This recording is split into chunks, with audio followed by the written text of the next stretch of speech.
Hi, I'm Alvin Eastman. This is my dad, Alvin Eastman.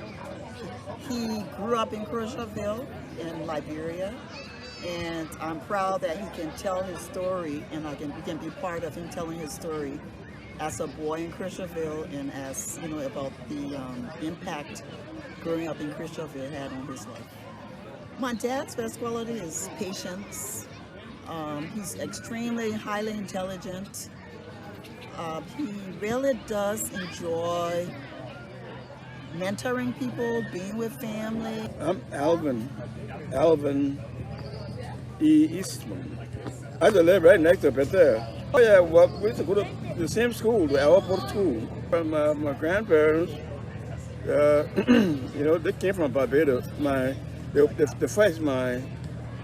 great grandfather, parent, came from Barbados. His name was Thomas Edward Eastman. And of course he had a son, my grandfather, and my grandfather's name was Thomas Edwin Eastman. My father was Henry Nathan Eastman. There was Frida Eastman. Her people came from Barbados. After my mother died, and then my mother died, Frida Eastman died 1938. Okay. And my father died in 1939. So after his death, I went to live with my grandfather, Thomas Edwin Eastman. And our Thomas Edwin Eastman, and his wife was Catherine Eastman. Yeah. And of course my grandfather passed. After my grandfather died, my grandmother was still alive, and so she sent me to BWI, where I entered the school in the 8th grade. Okay. And of course I remained at BWI until I completed the high school. He was an outstanding farmer. He grew sugar cane. He grew all the food that you can think of: cabbage,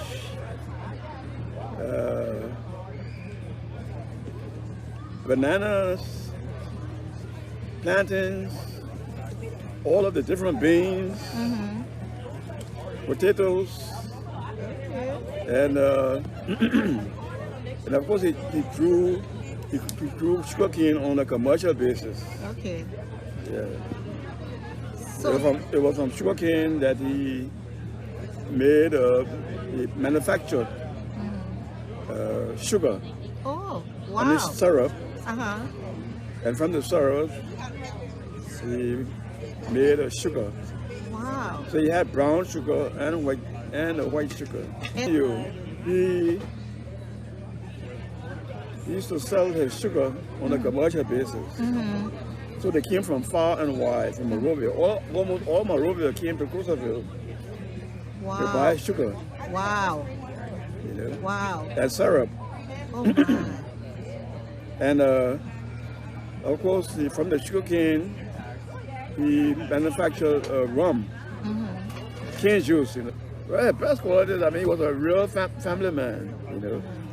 I mean, this was socialized, but they did most of their socializing in Crozierville. Okay. A few of them went to Bensonville and to Carrollsburg. Okay. But the vast majority had their girlfriends and things in Crozierville. Okay. The girls in Crozierville were very intelligent. Oh. It was a must that they go to school. Now, for instance, my sister, Teresa, she was a student at the Lutheran elementary school in Harrisburg. My sister Bernice was at Brumley. and yeah, right. And then after Barbados left, after Teresa left the Lutheran school, she went to Bromley also. Okay. So Buenos and Teresa at Bromley. Okay. And Episcopal school. First job that I made after I completed college, my very first job I made $150. And I was in Firestone, the Firestone Plantation Company. You know, at that time, most other people got only $50. But I started out with $150. And that was quite a large sum during that time. That, $150, Firestone to provide us palm oil. Just to give us palm oil, you know. Wow. So we didn't have to buy palm oil. Job? After Firestone,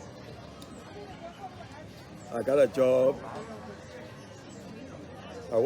After I got married, I went to Monrovia to work, you know.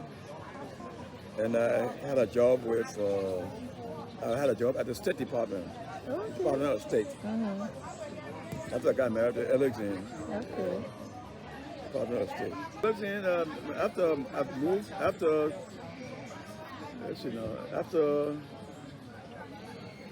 After my graduation from college,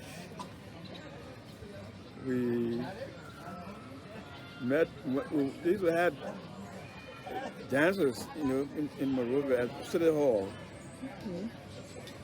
And I went to City Hall at one of the dances, and I saw Alexandre. And it was my first time seeing her, you know. And so we danced. I think I was the only one she danced with that night. Yeah, my favorite relative was, well, I have not relative, but relative. My Aunt Lou Port, she was very favorite, and Ginny Wharton, yeah. Okay. Very favorite relative. In fact, when I started working, you know, in Firestone, when I went to Crozierville, I used to always spend time with Ginny Wharton. And Ginny Wharton and Lou Port were sisters, right? Yeah, sisters. Okay. And there was another sister called, her name was Sarah. Okay. Sarah Dunbar, you know what's her name? Who was Sarah Dunbar married to? It's a Dunbar. Yeah. You remember Reverend Dunbar? A lot, you know, because the elders would always encourage them to go to school. That's the number one thing they would always tell them. Be sure to get a good education. They would say, I did not get a very good education. Some would say, I just went to the third grade.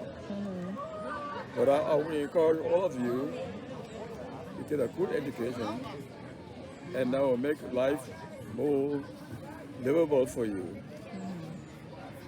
and beneficial. My parents and grandparents, I will remember them for the encouragement that they gave me.